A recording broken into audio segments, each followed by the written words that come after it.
From burning through a $240,000 trading account to becoming a professional regulated money manager. It always comes down to psychology. Whether you're a trader or you're a long-term investor, it's primal drivers of fear, greed, fight or flight. They influence our ability to trade. It doesn't sit well with who we are as human beings. What keeps us safe in the real world actually needs to be turned upside down when it comes to trading. Introducing Charlie Burton, a trading veteran with 27 years of market experience and a 5-time undefeated winner of the London Trading Show Championship. And in this episode, Charlie shares how a simple edge with a winning mindset can lead to lifelong profitability. You're having a few losing trades. You know it's perfectly within the framework of your historical win rates and all of that. But it doesn't matter. That little devil on your shoulder is going to be saying, oh, this isn't going well. Should we not take this next trade? So what you actually need to do, people will do all their pre-trade analysis, then they get into the trade and they've sort of checked out. But the problem with that is then they're subjected to all the stuff that's going to get thrown at them. Oh my God, the market's reacting, I should do something. This is why once you're in a trade, you carry on with that analysis that you started out with, because you're going to get into a trade and look for all the reasons why you should get out. What is realistic in terms of someone that's new and they're told, okay, I need to get 10% to pass an evaluation, 10% seems normalized, and they try and do that in 2 weeks. What is something that is realistic that you've seen that stands the test of time in terms of rates of return, trade frequency, risk parameters? What is realistic and achievable? There's a lot to discuss around that, but Hello, ladies and gents. Welcome back to another episode. I'm joined by a veteran, I want to say. Charlie, thank you very much for joining us today. So I want to start off with, you have a very long career and a very diverse career with many pivots. And I think these pivots will have stories and lessons within them, which we'll get to. But I want to start off with, in your trading journey, you've experienced a lot in the social media realm, in the how the industry used to be, and I guess you've seen from before the phone trading was even a thing. In the last 20 odd years that you've been in the industry, and now the rise of influencers and so forth, is that for the better or worse? Because you can say there's pros or cons to the way that the markets are now. What is it for the better or worse as for the new trader, the newcomer trying to learn and find their way? It's a funny thing because there's more free information available to people today than there ever was. The quality of like charting software, things like TradingView, most people around the world will use that because it's cheap. So all of the information that you can get via charts, all the applications via charts. 20 odd years ago, I was spending £500 a month on charts.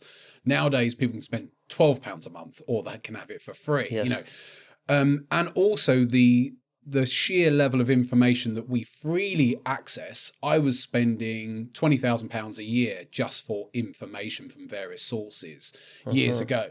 So everything has changed in that regard, but nothing's changed as well, because if you look at the stats, it's still the same percentage of people that are successful versus not successful. And yet they've got way more than we had when I started trading in the late 1990s. So is it better? I would say yes, in many regards. But the irony is that the success rate of people who get into trading is still, a lot of people fail. It's roughly the same numbers as it was 25 years ago. What would you attribute that to? Because you could say, information, the more information you have doesn't serve you, or you could even look at the root of the barrier to entry has got lower, so less serious people are getting involved and they're skewing the stats to look less favorable as an overall percentage. But there's people that don't belong in the markets that 20 years ago it was only the more serious that would be willing to invest and take it seriously. How do you put that in balance? That's a good point. I still think that even in the early 2000s, if we took that's 25 years ago now, spreads were way higher.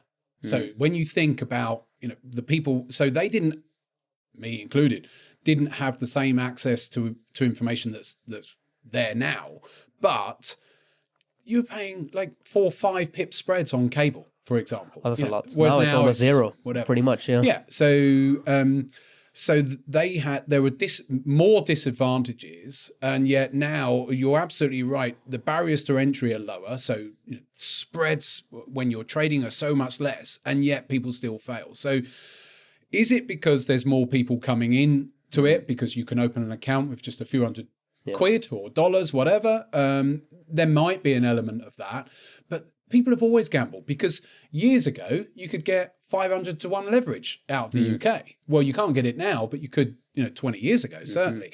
So I'm not entirely convinced by that. My main view is it always comes down to psychology. Whether you're looking from a trading perspective, whether you're a trader or you're a long-term investor, going back hundreds of years, it's always been psychology which has upset people with regards to whether they're successful or they get in at the end of a bull run in a bull market like in 29 or the tulip mania or whatever. So yeah, nothing changes. It's our primal drivers of fear, greed, fight or flight. They influence our ability to trade, because it doesn't sit well with who we are as human beings. What keeps us safe in the real world actually needs to be turned upside down when it comes to trading. It is true. The primal side, or the animal brain you're referring to, your brain, I guess, from a neurotransmitter perspective, maybe doesn't know the difference between there's a bear running at me, or I hear a bear in the woods and it's a fight or flight scenario, or just the fear of losing money. And that response internally is probably a very similar feeling chemically. When it comes to, because I've had this debate a lot on the show with, is psychology more important? Is technicals more important? How do you intertwine strategy, edge, risk, and psychology in terms of a ranking of importance? For me, I would always say psychology comes first. Interesting. Okay. But the problem that we have with that is you still need a technical edge as well in the market. You still need to have a strategy, a method, an approach to the market. But what I try to say to people when I'm explaining why psychology is so important is, let's say you've got 2 traders and they're both given exactly the same strategy, right? Off you go and take 20 trades with that strategy. And that strategy, both of them have to that's all they've got to do. And yet trader A has worked on their mindset. Trader B has not. And the first 4 trades are all losers. Even though it may be the strategy's got a 60% win rate. Okay, so statistically they know, trust in the strategy. First 4 losers. Trader A's mindset's okay, so he's just going to follow the system.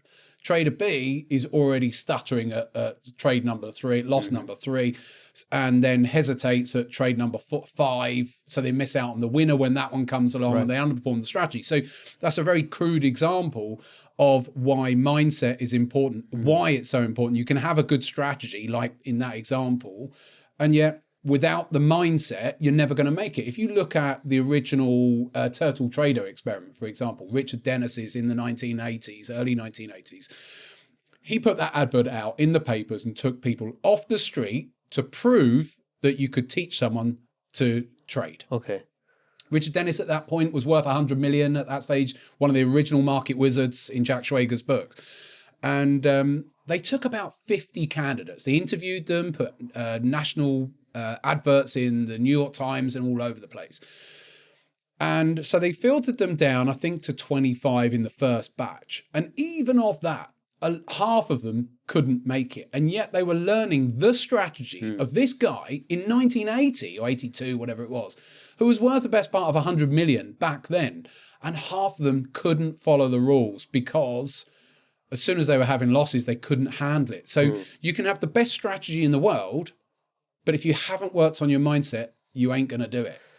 So psychology is a very broad term. So I want to hone in on what we're referring to here, because especially referring to this experiment, when you have a sample size of 50 people off the street, there's going to be a bell curve of super intelligent, low intelligence. And we could take psychology to be, is it intelligence? It could also be the ability to pattern recognition and have that abstract mind to notice things in between the lines, and that also can be a bell curve.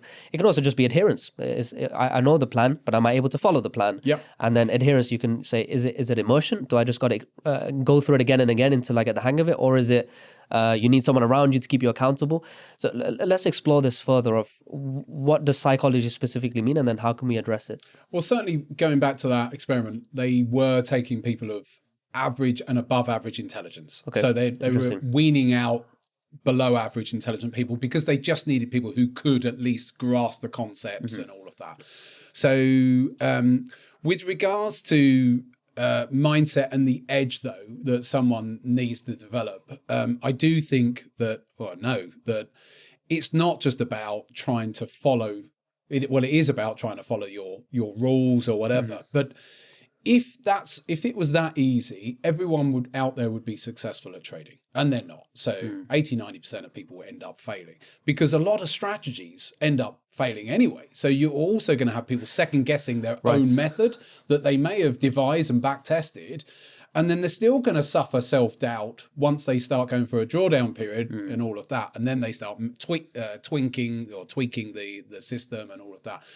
So for me, it's a case of, yes, you've got to develop the mindset in order to be able to follow your rules, but it's a lot deeper and a lot more finite than that. So for example, you're having a few losing trades, let's just say within your system, it's perfectly within the framework of your the win rates. Yeah, your historical win rates and all of that.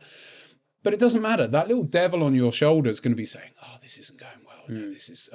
Should we not take this next trade?" Let's take a moment to talk about a partner of the show, a leading prop firm that is FundedNext. And it's important for me to listen to our community to see who are you working with and how can we make your experience better. And the main feedback I heard is trusted payouts, quick payouts, ability to scale, and affordable prices. And FundedNext has ticked all of those boxes, not only being a top 3 prop firm in the industry, but also having on-demand payouts, and every 10% you gain on your account, you will double your capital for free. And because in this industry, trust and reliability is the most important factor, an important guarantee that they have is that if you do not receive your payout within 24 hours, they will gift you an additional $1,000 to your payouts just for being late. So to unlock all of these benefits and work with a leading prop firm in the industry, FundedNext, check out the link in the description or use the code TOT.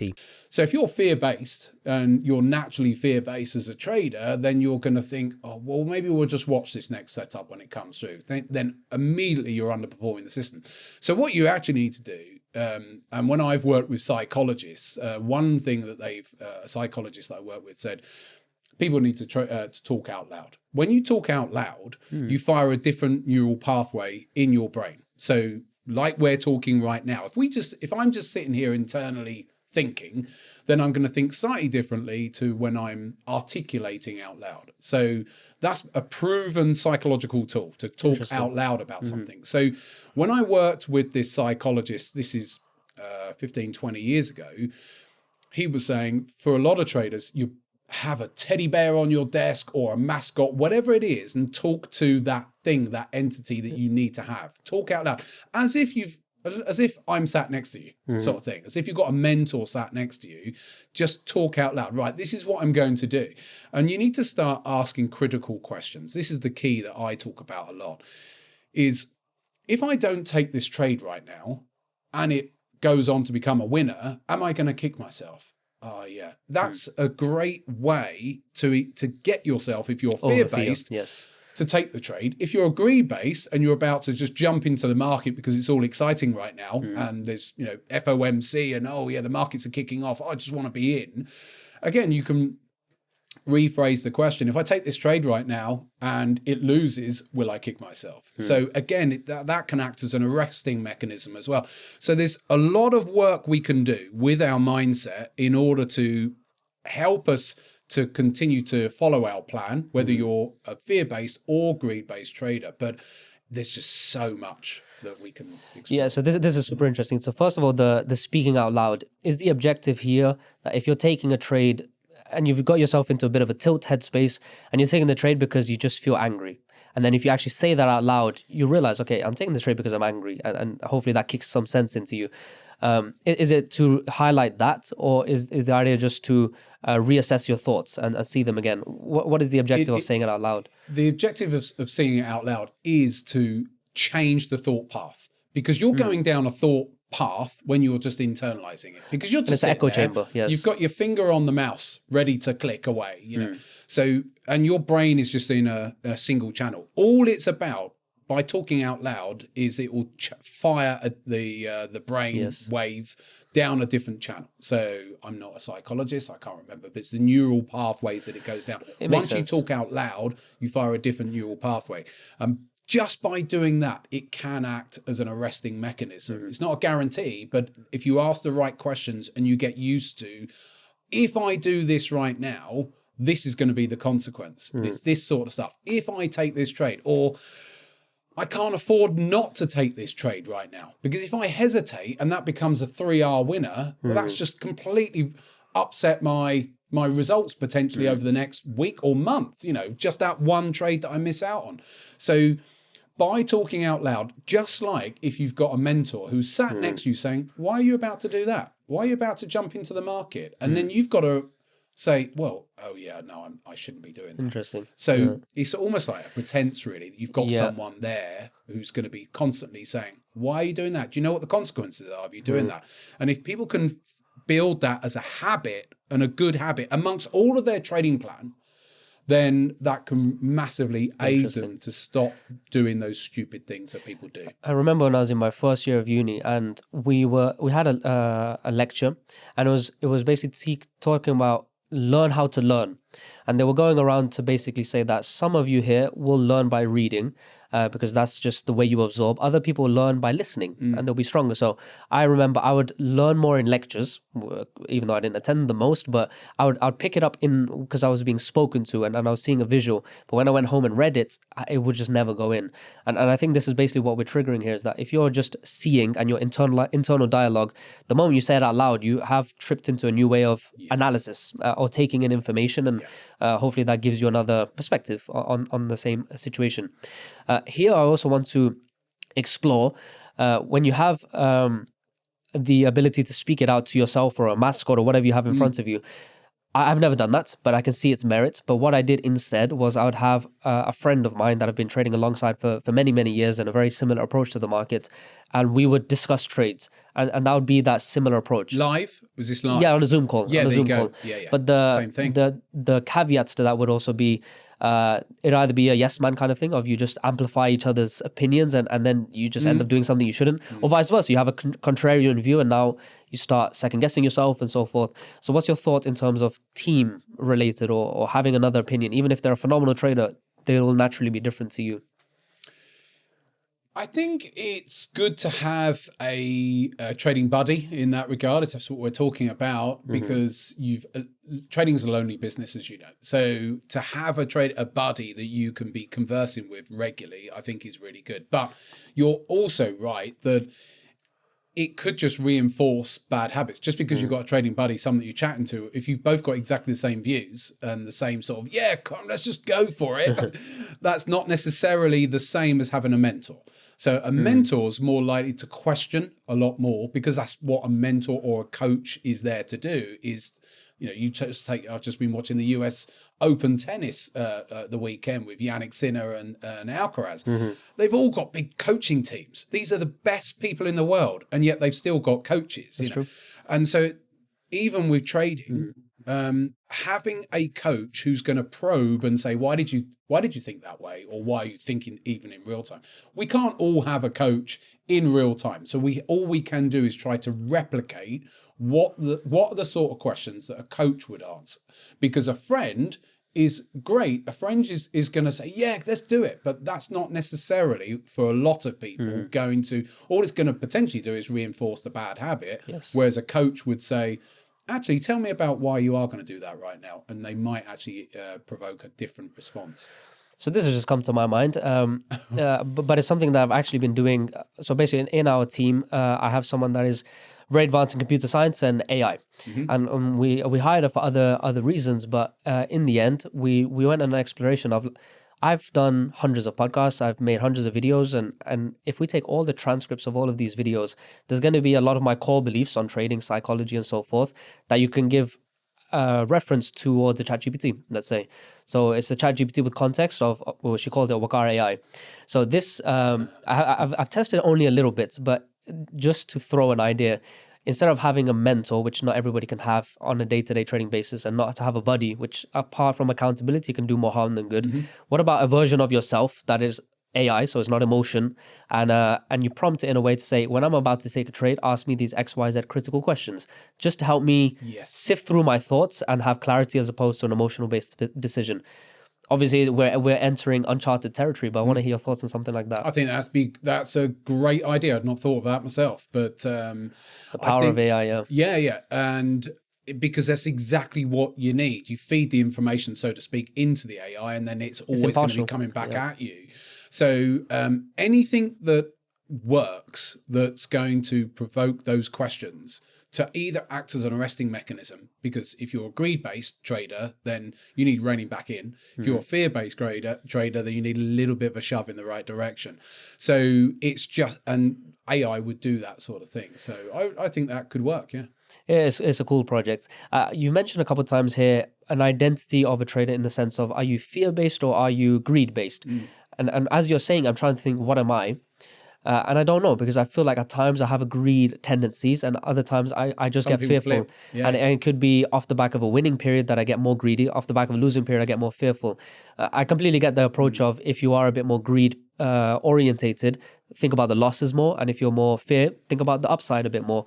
But in a day-to-day scenario, how am I supposed to pick or try and understand what am I feeling right now and what approach should I take? Well, it's easy to know what you are feeling right now. So at that moment in time, if you're feeling in the pit of your stomach fear because you're thinking, I really don't want to take this trade, but it meets all of your criteria. So well, that's fear. So then we just got to use all of the tricks and tools in order to say, right, okay, well, if I don't take this trade right now and it becomes a winner, that's not only going to affect my P&L at the end of today, the rest of the week, whatever, that one trade could actually change your entire, it depends on the nature of the trader, your entire week, or certainly even your entire month.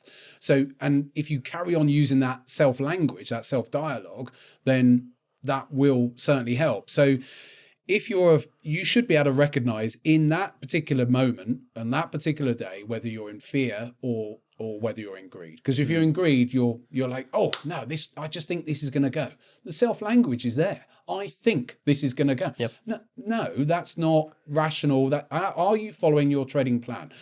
So again, if greed is there because you're thinking about the money and thinking, no, this is just going to go, then again, we can recognize that and we can use these tools. So I think it's quite easy to recognize, but I think we all flip from periods of greed to fear, periods of fear, depending on whether you've gone through a drawdown, then it's likely to happen.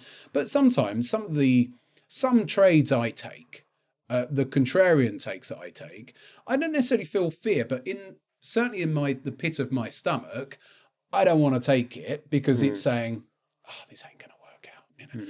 And it's just because a lot of the time, because I'm more of a swing trader nowadays, I'm scouring around to see what the market sentiment is all of the time. So if the market sentiment is really bearish, I know that's a good sign, coupled with the technicals. If I'm following some sort of reversal type pattern, then it's a good trade to take. But it doesn't mean to say that at that moment you're looking at the price action and you're thinking, it doesn't look that great. I don't think this is going to work. I'll still execute because I've been doing this for a long time and I'm good at executing.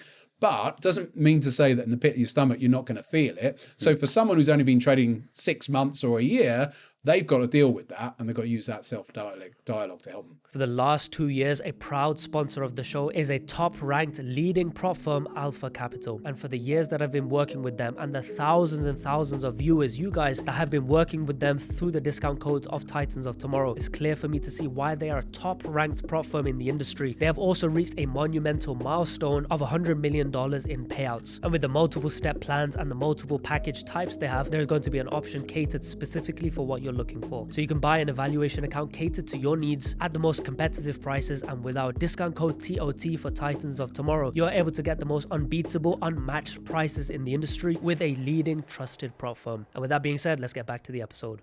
Here we're kind of discussing overriding the emotion that is driving behavior to override it to do the correct behavior. Yes. And when I'm thinking about overriding through internal dialogue or through a mentor or a buddy or whatever the vehicle is, this can easily trip into just deploying intuition. And what I mean by this is my strategy says I shouldn't take this trade, but because I've seen certain things a million times, I feel like I see something in between the lines that I should act upon it. And I'm justifying it through saying it's my market IQ and intuition. What is your beliefs on that, where you're overriding decisions based on the plan, let's say, to give chance to this intuition? I'm not a massive believer in intuition. I actually think in the markets, you should forget the intuition, because most of the time the intuition is your internal fight or flight response. So again, we're coming back to that fear, like I've just talked about, or that feeling in the pit of your stomach, when actually all of your rules have been met. I'll know I've got to take the trade. So I'm not a massive believer in intuition, because all that's going to do is take you away from your trade plan. The trade plan is of utmost importance. We follow the plan. That's it. That our job as traders is to execute our plan. And if we start thinking about whether we're going to have a loss or a win or whatever, that's intuition. And yeah, there will be times when you'll hear people say, yeah, I was right. I knew that was going to happen. And that's when I think that is utter BS, because no one knows anything that's going to happen. I've been doing it 28 years and I still don't know. You can have a good idea of what may be about to happen, but no one knows. So I study the language of traders as well, and the words that they use, and I can tell when someone's lying. So they're not necessarily meaning to lie. They're just lying to themselves to justify the decision they've taken. That, yeah, I knew I should have cut out that trade. No, you didn't. You just got lucky on that one. How many other trades did you cut out? And then you've been frustrated because, oh, why did I do that? I've worked with a lot of traders and I've seen every response to the markets. So I think in the main, intuition for me, I don't think has any place. I think you've got to just execute your plan as best as you can, and you measure your success by how you followed your plan. And did you, rather than your P&L. By extension, or just off the back of that, would you say that an optimized strategy or optimized trading plan would be as objective as possible, to not leave room for subjectivity and hence intuition and other feelings that could be the flight or flight reasoning coming in? But does that mean we have to own it in towards as objective and mechanical as possible, or is that not really a reality? I think certainly for people who are newer to trading, having a more mechanical approach helps them, because they don't know any different at that point. They haven't got experience, or they've got limited experience. So I think that for newer traders, having a strategy, having some sort of mechanical based system approach probably is good. But having said that, I've worked with traders who have been 5 years, 10 years into their trading, trying to do that, and they still can't follow the plan. I was talking to a trader not that long ago, and he was an intraday trader, got a lovely little strategy, and he would execute off a 15-minute chart. And then as soon as he's in the market, intraday S&P trader, S&P futures trader, he'd go down to a 1-minute chart, and he's looking at all the reasons.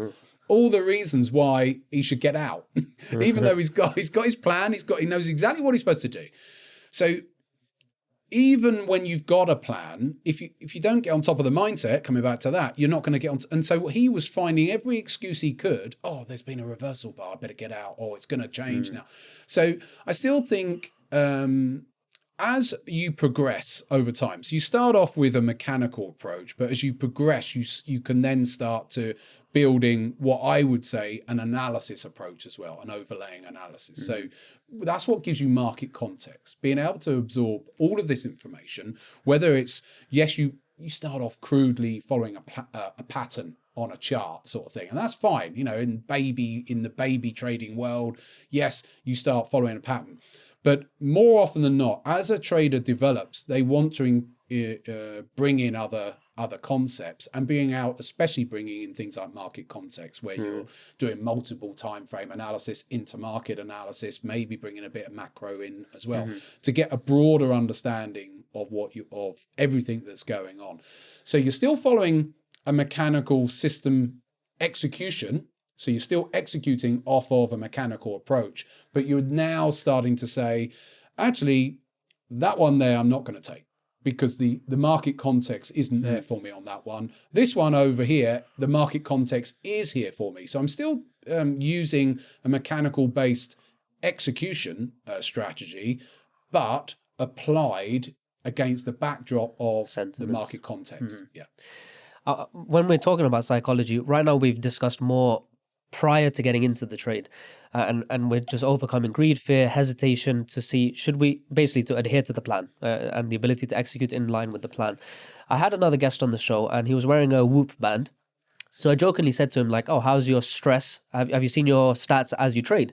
And he made a very interesting insight, which was everybody focuses on prior to the trade. And he said, that's not my heightened stress point. The heightened stress point is when I'm in the trade and I'm, 4% up.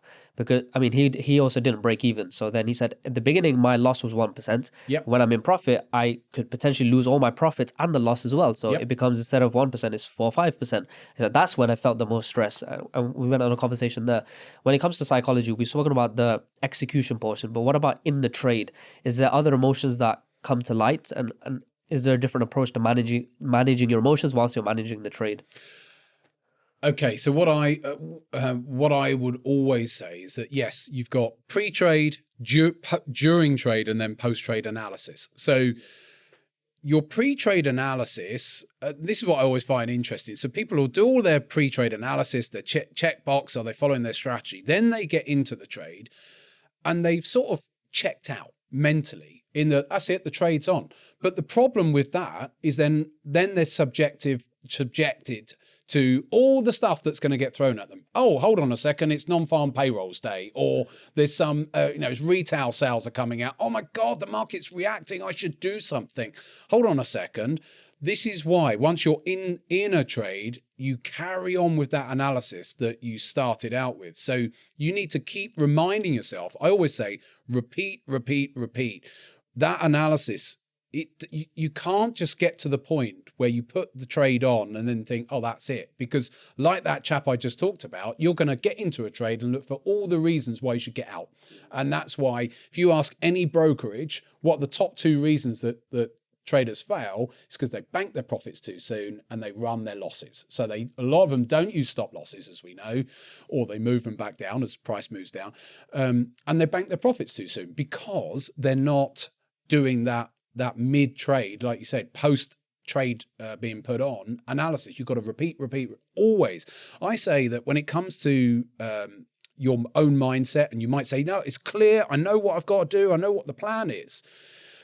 You've got to keep, it's a bit like having a pot of water on a stove. You've got to keep giving it heat. If you don't give it heat anymore, the water becomes cold again. And it's exactly the same. The amount of people who will say, yeah, I was okay prior to taking the trade and I executed and that was fine. And then all of a sudden the market started doing this.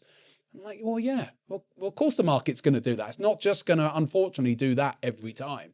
And so, it's a massive thing is during the trade is keep repeating the analysis. I hold on to trades for months at a time now. Oh, wow. So I'm, I've had to become a master, so to speak, at repeating my own analysis, going back to the higher time frames. So you desensitize that, don't go down to a 1 minute chart. If you're executing off a 15, if anything, you go up once you're in the trade to desensitize. Otherwise, you're looking at a chart and it's all become magnified. It's just emotions. Yeah, exactly. And gamify the markets. Just remind yourself that the market is the devil. He wants you to lose. He's trying to do all these tricks to get you to make that mistake. Don't let him win. So for example, you get into that trade, you go down to a 1 minute chart or whatever it is, and you start seeing all the reasons why you should come out. Oh, there's news coming out. Or did you backtest that news coming out? Because you've got this nice pattern, which you've back-tested. You haven't back-tested it against historical news events, maybe.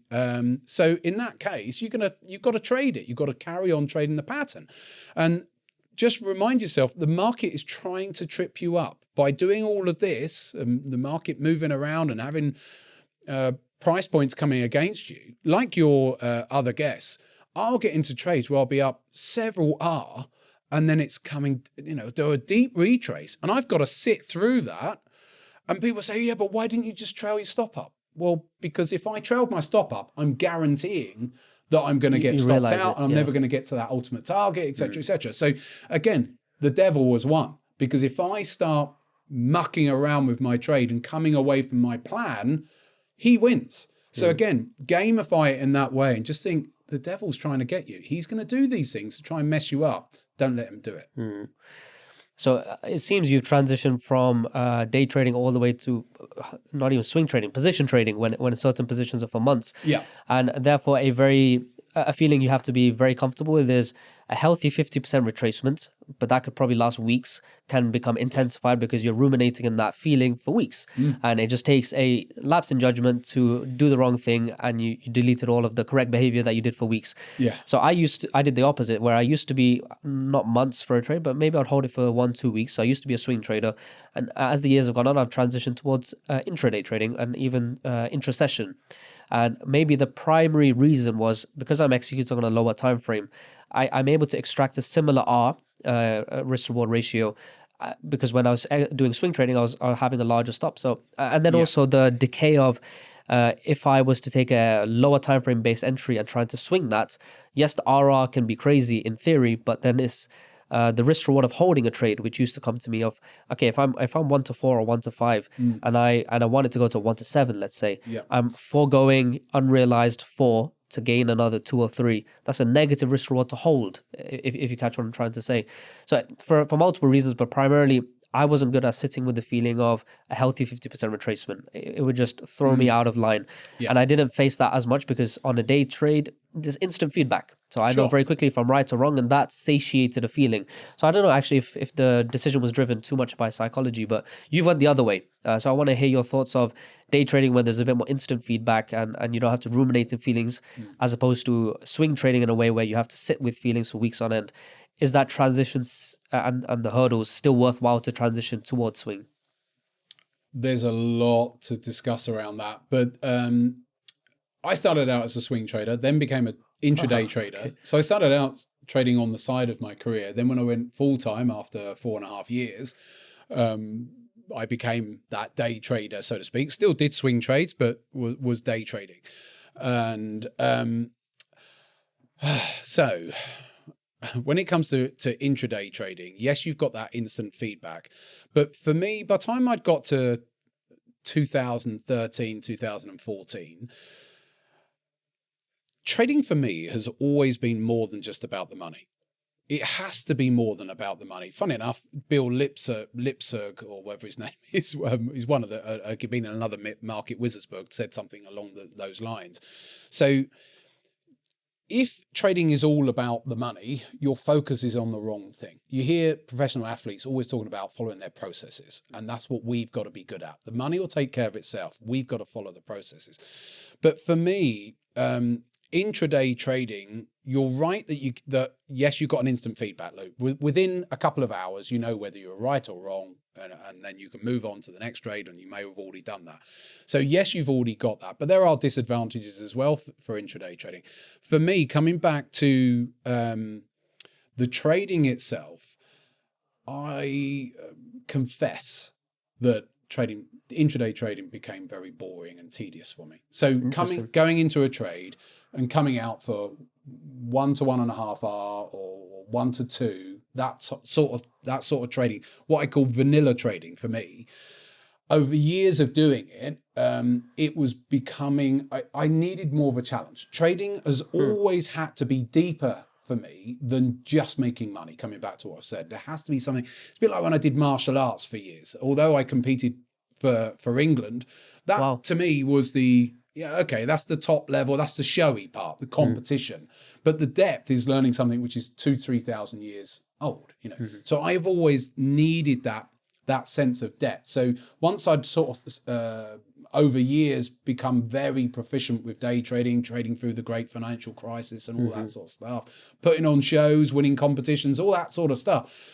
But where else do I go with it? So if it was just about the money and I was content with that, yeah, fine. But I have always wanted to push myself way outside of my comfort zone. And the only way to get myself out of that comfort zone is to sit on trades that are going to make you uncomfortable. And that's why I went to swing and then sort of super swing trades where I'll get into a trade and just at the point where you're starting to feel comfortable, you're up 2 or 3 R and so to speak, and the trade's running.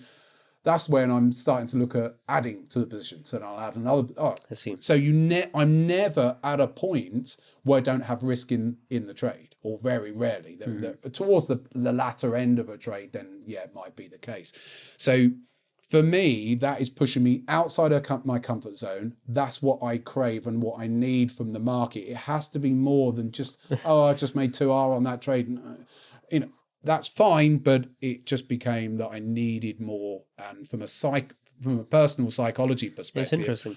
I need to take myself out of the comfort zone. And we all know, Despite it working, despite your prior approaches working well, to take yourself out and all the thoughts of it's crazy because I would be in a state of if it's not broken, I know. Don't try and fix it. Well, there was other things that it was that. But of course, there are other factors as well. So life as well. So the style of intraday trading that I had, it required me to be there, to be keeping an eye on Every day. for the patterns.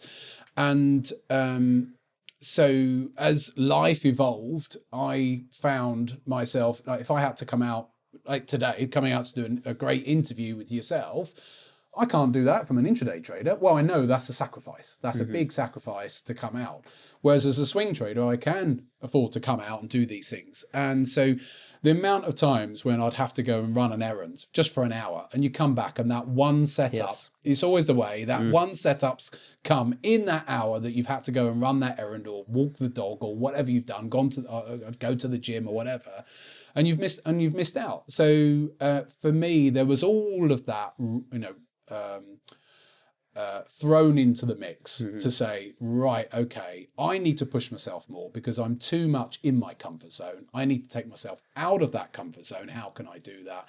But also it did work with life to say, I'm going to go the other way back to full on swing and position trading because then I can go out for a day or whatever and it doesn't matter.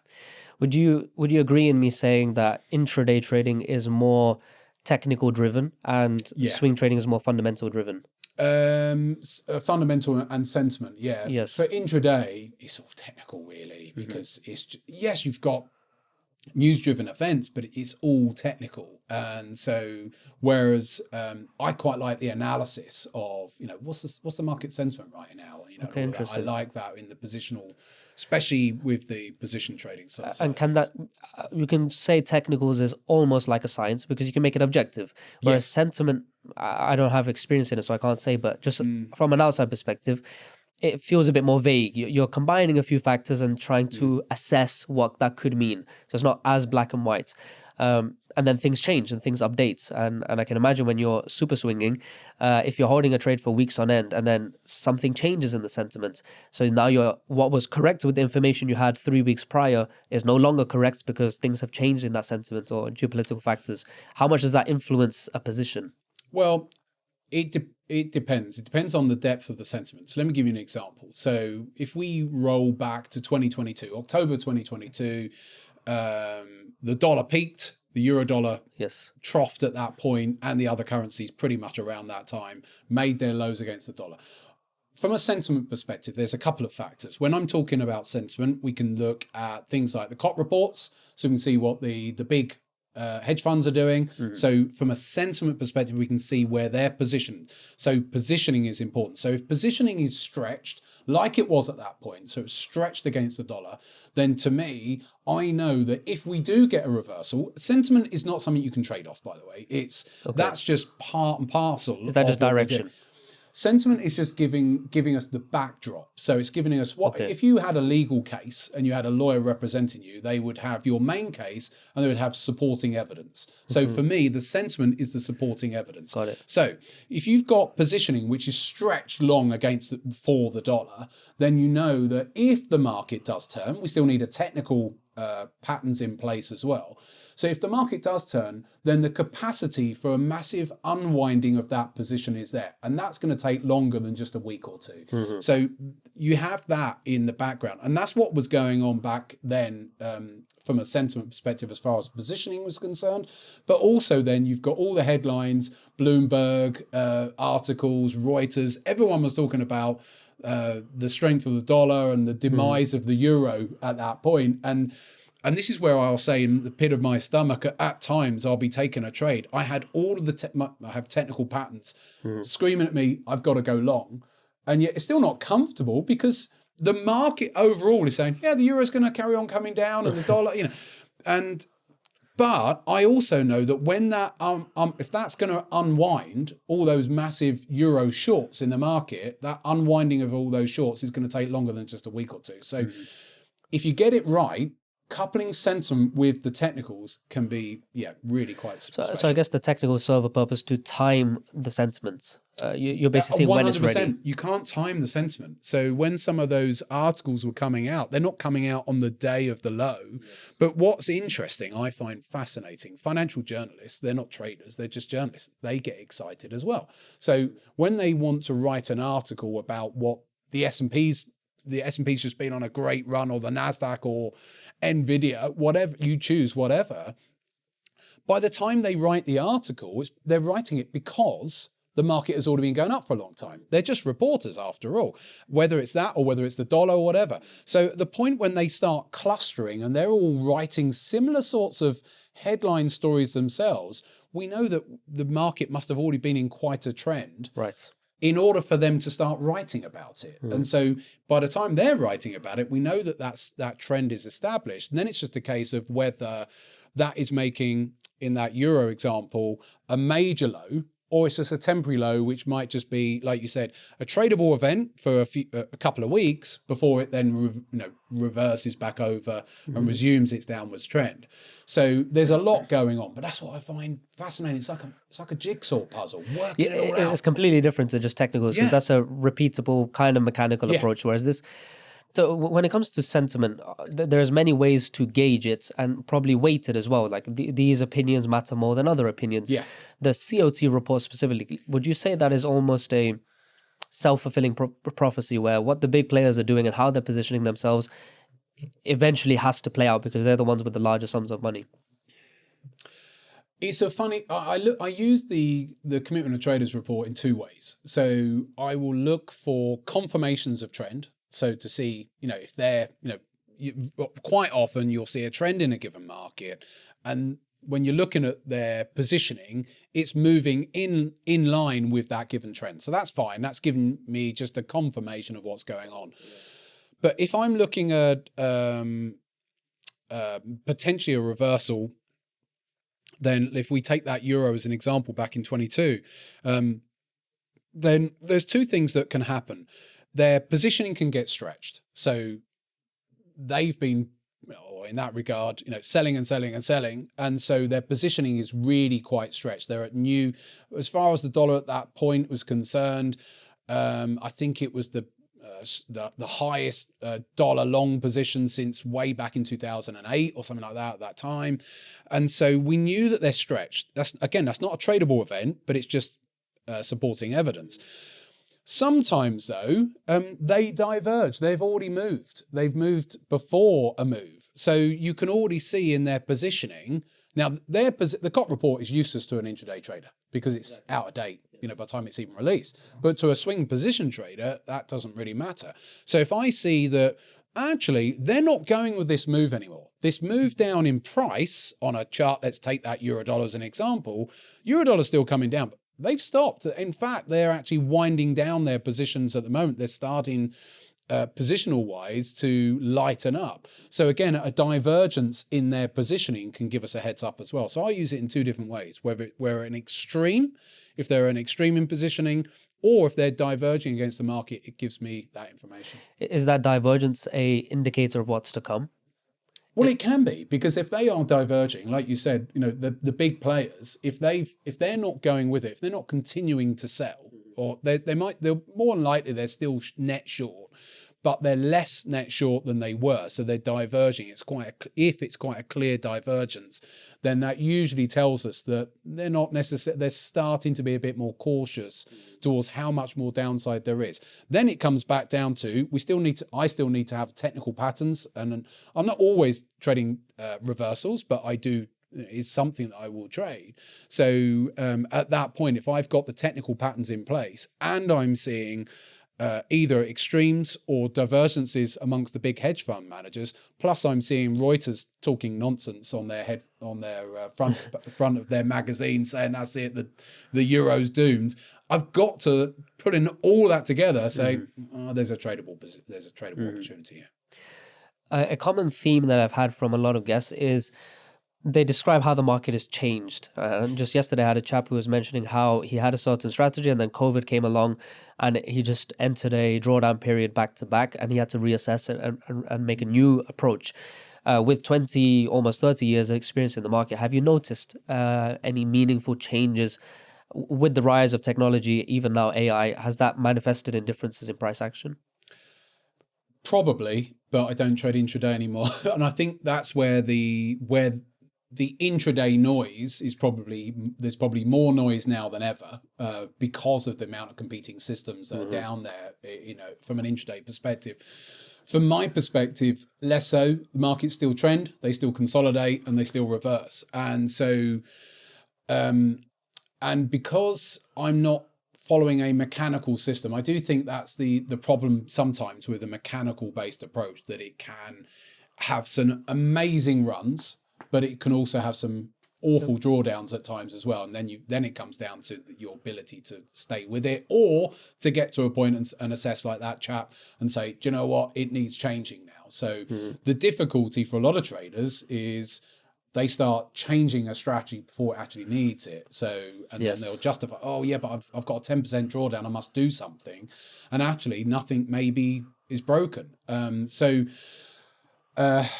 me, no, my approach doesn't seem to be affected by that, because I'm just trying to either trade a trend or a reversal of trend, and the same patterns still are there like they always have been. There's only so many ways to buy a trend. You're either buying on a pullback or you're buying on a breakout. It's just about the technicals that you're looking at in order to trade that trend. I've spoken to a variety of guests on the show, and a unanimous common denominator between all of them is the emphasis they put on data and actually knowing the inner workings and the insights of your edge and your performance. That's why I'm proud to bring a partner of the show, TradeZeller, the #1 journaling, backtesting, and all-in-one insights experience created by traders for traders. What TradeZeller really gives you is deep insights about your trading that would ordinarily not be visible, whether it's through understanding your trade types and playbooks, or even insights powered by artificial intelligence through Zeller AI. Whether you trade Forex, futures, cryptos, the stock market, it all seamlessly connects to TradeZeller, so there is no additional work. You've seen me reference it dozens of times, and all of the benefits I've had in my trading from the insights I found from my TradeZeller. So join myself and thousands of other viewers of the show. You'll get the best discount using the link in the description or code TOT for Titans of Tomorrow.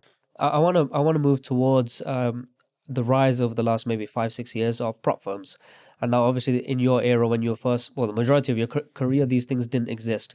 But maybe you've seen similar models exist, but in the way that it is right now, which is open to gamification, and people now can gamble what is prop firm between your valuation fees versus payouts, and it's turned into what it wasn't supposed to be, is what I see this at the moment.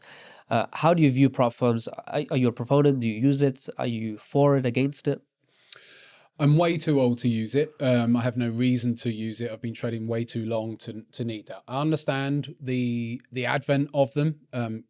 It's attractive to someone who may say, well, I haven't got £100,000 to trade with or dollars to trade with myself, but I can get access to a demo account. Yes, it's a demo account. Everyone understands now the majority, they're demo accounts mostly. However, if the prop firm is still going to pay me out based on the trading, so people are going to be all right with that. So no, never had any reason to get involved. I'm not massively up on that space because it's not my space. What I have seen is the bad stuff. Now, I think that industry is probably cleaning. Certainly, there's some bigger firms who are probably cleaned up from where they were, and certainly their practices are better. And certainly, there's new firms coming into the space or have come into the space who are better.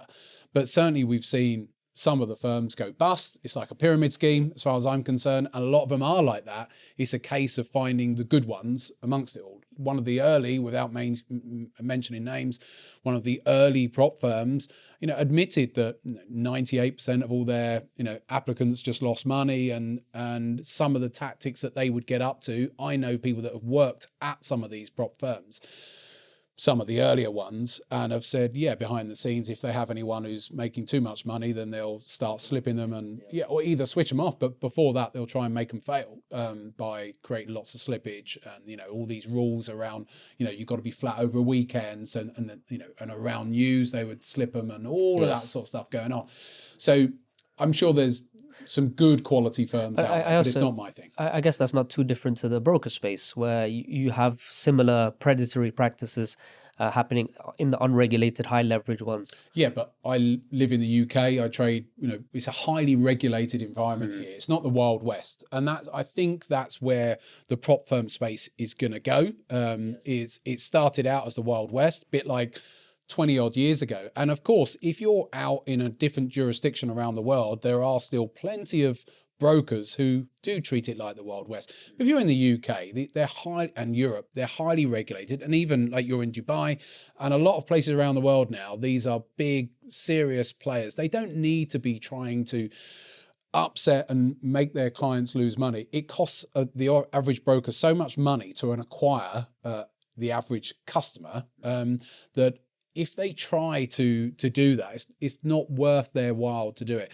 They can just offset their clients' trades into the market, so into their market, into their liquidity providers, and they can still make plenty of money via commissions and stuff without trying to do that. So yes, it used to happen years ago, but I think far less now, apart from if you're in a bad jurisdiction. Seek out a good international broker and you're fine. When we speak about a 28-year career, I guess in the beginning, the early days was just to financially make something of yourself, and thereafter it seemed like a pursuit of fulfillment where it came to pivoting to find new challenges. But even that was probably what you're doing now. After that pivot, is probably started to feel like second nature once again. What is after that or beyond this point, moving forward, where profitability is no longer an issue, the buzz of it and so forth is probably numb now? Why do you continue to trade when you could probably take the capital you've made over the years and just whack it into an S&P and live off residuals? Yeah, one of my friends has done that. And it makes sense. It comes back down to we all need to have a purpose in life, and I've always been a big believer in that. Ever since the very first Tony Robbins course I went on, or book I read, where they talk about having a purpose, and I think we all search for significance in one way or another in our life. And if I just took my money and put it into a fund paying whatever, and just stuck it in the S&P and made 20% a year, well, that's what's been happening in recent years, then yes, that's all very well, but where's my purpose in life? My friend who's done just that, I was on the phone to him yesterday, and he's looking for work because he doesn't need the money, but he just wants something to do. And so I wouldn't underestimate just the reason why we carry on doing stuff. Why do you think Mick Jagger and the Rolling Stones are still going after they don't need the money, and it's the same. You look at Richard Branson, anyone. It's about having a drive in your life like we all do. And so for me, it gives me that mental stimulus, and that's what I need, the mental stimulation. Because you say about it becoming easier, but of course it becomes easier. Trading becomes easier, but because I'm always trying to push myself to the limits of my comfort zone, then I'm just keeping myself on the limit, which keeps it still interesting. And I think because especially right now, with everything that's going on in the US this year and the new administration, all their different policies, it's making the market so fascinating right now. Why would I want to leave it? So no, I'll carry on. I love managing money. So I professionally manage money, regulated here in the UK for investors. So that gives me something as well to feel like I'm entrusted to look after people's money as well and trade that for them. So there's always that sense of purpose for me. But the one thing that I have to be very careful of is time, because I can just lose myself just in my office doing everything that I can do. I still have a trading community, for example, and I love that as well. That gives me another sense of purpose. But I have to be careful about taking time out as well, because I'll just keep going until I'm like, oh God, I'm exhausted. Right, I need a week off or 2 weeks off. So that's one thing that I'm becoming much more aware of, that you get pushed and pulled. You're asked to go and do things. And I've always been one of these people who like saying yes to things. So someone will say, can you go out to the Middle East? I'm out in Jordan next month. Can you? I was in Kuwait. I'm in Kuwait in 2 weeks' time. There's always places to go and talk to traders, and I love saying yes to these things. And then I'll moan. I'll get to the end of the year. I'm like, oh God, I'm tired. But so some things will need to change in order to make sure that my balance, going all the way back to when I left my industry back in 2001 to go full-time trading, my life was out of balance at that time. And I've got to be careful of constantly trying to keep it in balance. Swing trading, position trading helps, but then you've got people saying, oh, can you come and, present to these group of traders, or can you come to this trading show and talk to us about whatever? So I wanna go back to a time in your career where maybe you faced maybe a big dollar amount, a pound amount loss, or something that maybe was a absorbable loss, but it felt really bad. Have you had these periods of intense hardship in your career? Yeah, I think like probably most traders, I lost a load of money in my first year, made a lot, in relative terms. In my first year, I put 40,000 into an account, got a bit excited, made a bit of money, then got excited, turned it into $250,000, and then lost a lot, apart from the last 1,000 because I couldn't trade with $1,000 or whatever. And I had to start again. But that's in the first year. I think probably a better example was 2018. So I'm now 20 years into my trading, and I went through a 9-month drawdown period. Oh wow! And so this is with clients' money too, or this is okay? No, just mine. So I was lucky. The clients, I just more to explore the idea of added pressure, because losing your money or drawdown for yourself is one thing, but when it's for other people, that's amplified, I guess. Absolutely, yeah. So no, I was lucky on that because I'll always trade the client's money slightly differently. You're right. I'm more cautious with them than, like you said, with your own. But not that I was being reckless with my own, but yeah, I went through a 9-month drawdown period. So I think peak to trough, it was 6 months, but it was 9 months to recover. Yeah. And so that was quite interesting because you're 20 years into your trading, and then it's partly because I'm swing trading. I'm not intraday. I'm not short-term trading. So that can increase the stagnation period. But nevertheless, that was still a challenge. I remember sitting there with my wife one night. We'd gone out with friends. And very rarely, my friends don't ask me about trading because to them it's just, oh, that's what Charlie does, But I remember for whatever reason, Stephen said, oh, well, something about the markets, maybe something was happening at that time. I said, yeah. He said, how's trading going this year? I said, I'm down about £180,000. And of course, he's like, oh my God, are you okay? And like, yeah, it's just a drawdown. It's all relative. But that was good for me to experience a drawdown, in the recent past and 20 years into my trading. And what was your behaviors, let's say 3 months, 4 months, 5 months in terms of modifying your technicals or fundamentals or types of trades? Were you more hesitant than usual? Would you modify risk? I did. And back off trades because that can prolong the drawdown period because now it takes longer to climb out. Yeah, that's exactly what happened. So essentially what was happening is I was just out of sync with the market. The market just went into an icky period. Lots of consolidatory type price action, wasn't getting the trends. And so as a result, I was getting into plenty of trades, getting into a bit of profit, rolls over, stops you out. Right, start again sort of thing.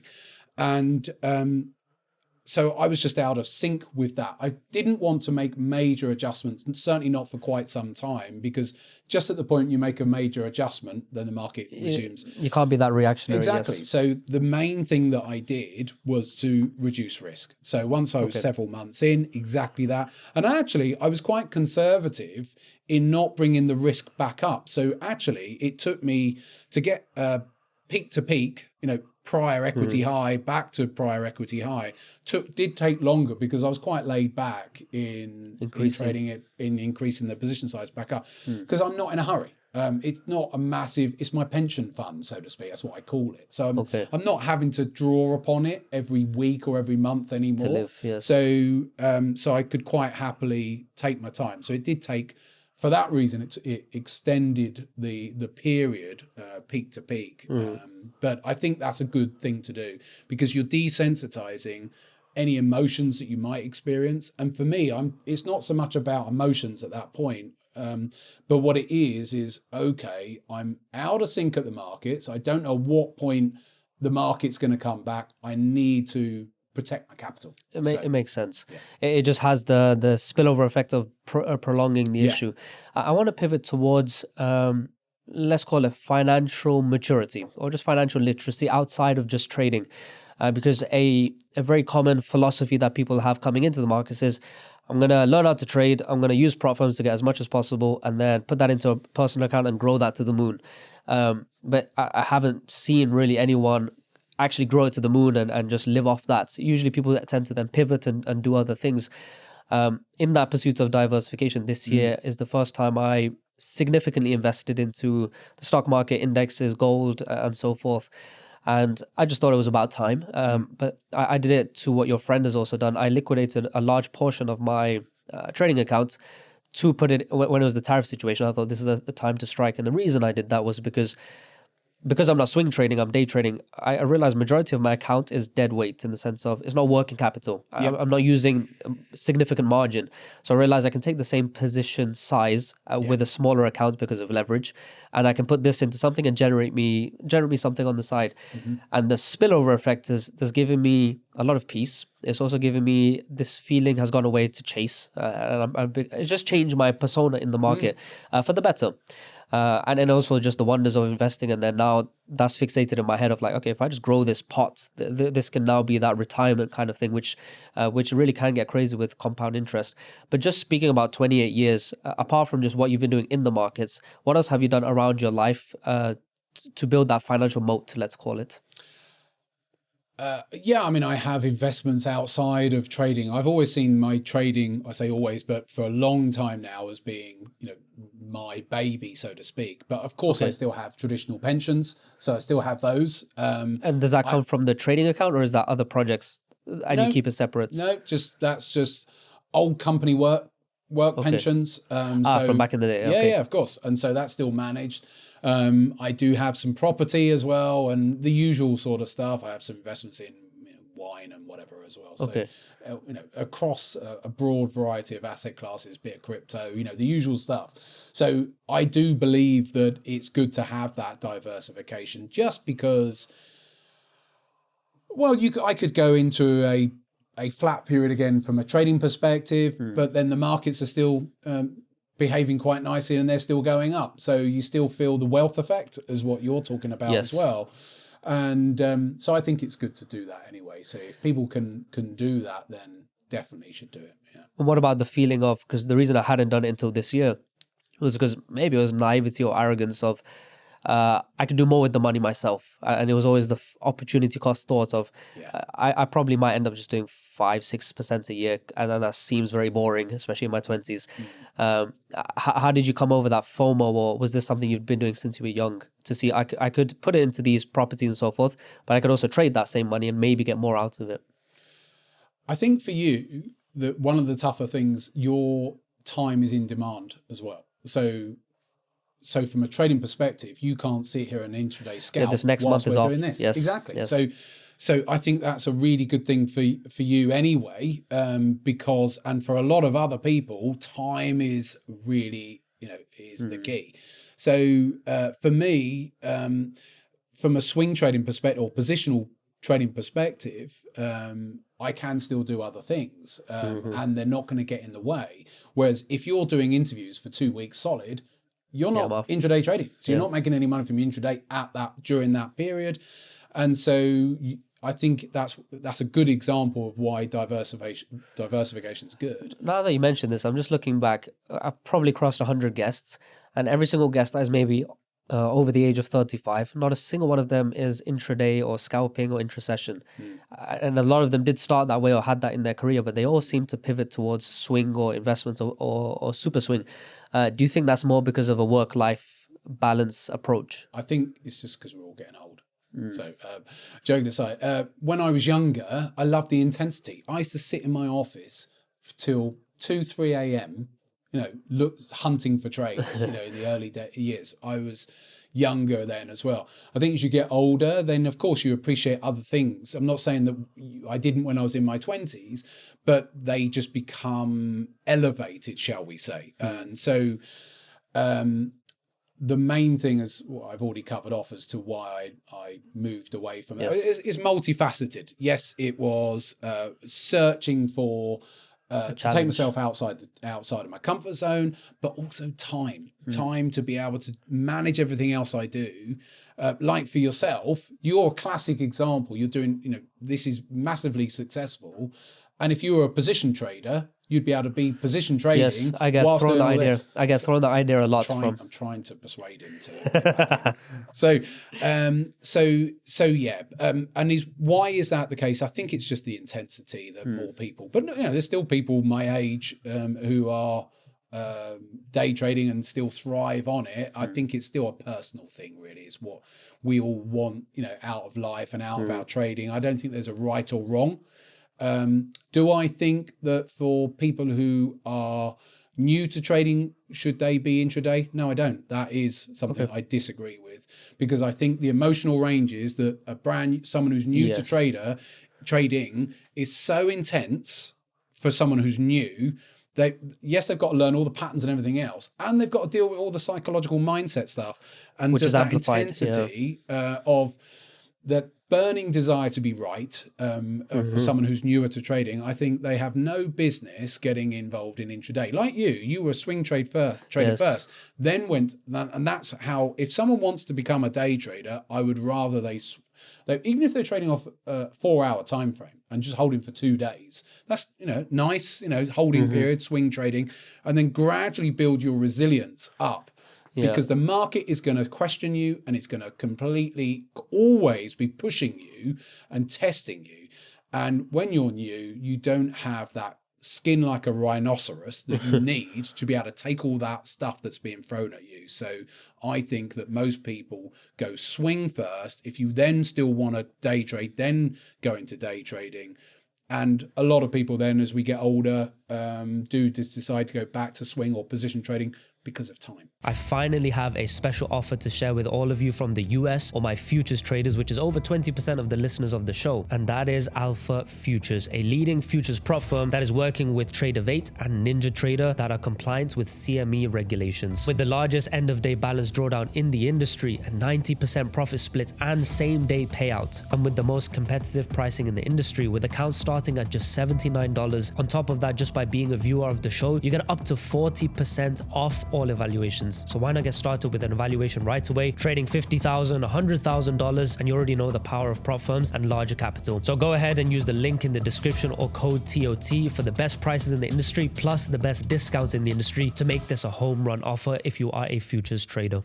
I want to wrap up the episode with, let's call it a dose of reality. And I think because you've navigated all walks of life when it comes to trading, when it's the wild west of props or brokers, and then it's the ways of learning, the social media side, and then also market changes when it comes to seasonality and so forth.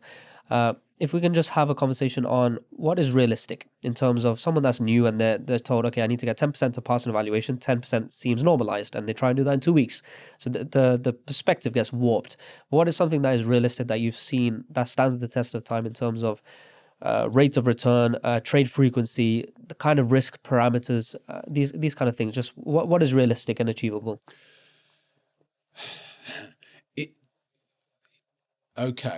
From a trading perspective, what is realistic to one trader is going to be different to another. So there's a couple of things you've just mentioned there. Trade frequency comes into it, and risk per trade. You can have two traders doing exactly the same trading. One's risking 1% of their account balance per trade. The other one's risking 0.1%. They've got two entirely different results at the end of the year, and yet they're doing exactly the same trading. So people can say, oh, X% at the end of the year. Well, based on what? How much are you risking? What's your trade frequency, et cetera, et cetera. But what do I think is realistic? I think that's the main thing. I've seen traders, and I've done it myself when I've done trading challenges and done, hundreds of percents in a single year. But have I ever done that every year? No, I haven't. Now, I know there's some market wizards out there who have.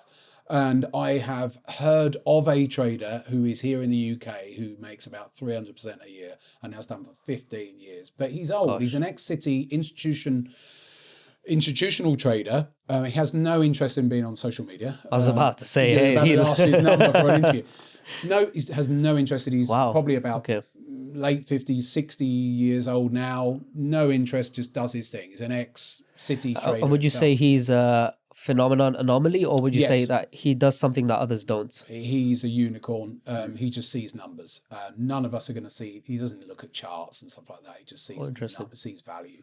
So, so you've got someone like that, but that is a unicorn. Most people are never going to. I've never been able to do that sort of thing. Even on when I'm doing the more aggressive trading challenges. Yeah, I can do it in a year, but no way I'm going to do that consistently for 15 years. So if we take that aside, what is realistic? Is 100% a year realistic? You know, there's going to be people out there who can do it for a couple of years and then they'll go and take a big hit or whatever, because to make 100%, you've got to be risking. Either you're risking more or your trade frequency's quite a lot, which It's exposure, again, yeah. exposure.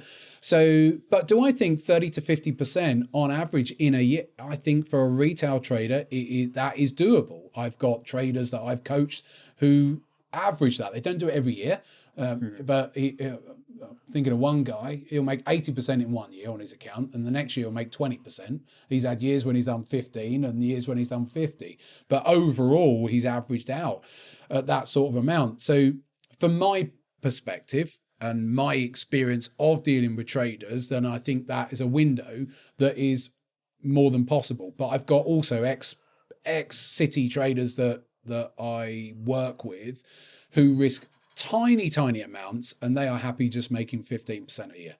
But they have no interest. They're already millionaires. It's the capital does the heavy lifting. Yeah. So again, you know, it depends on the person, what they're trying to do. If you've got someone who's 45 years old and is worth seven figures, he's got not the same interest in trying to make 100% in a year that someone who's got £2,000 in a trading account. Yeah.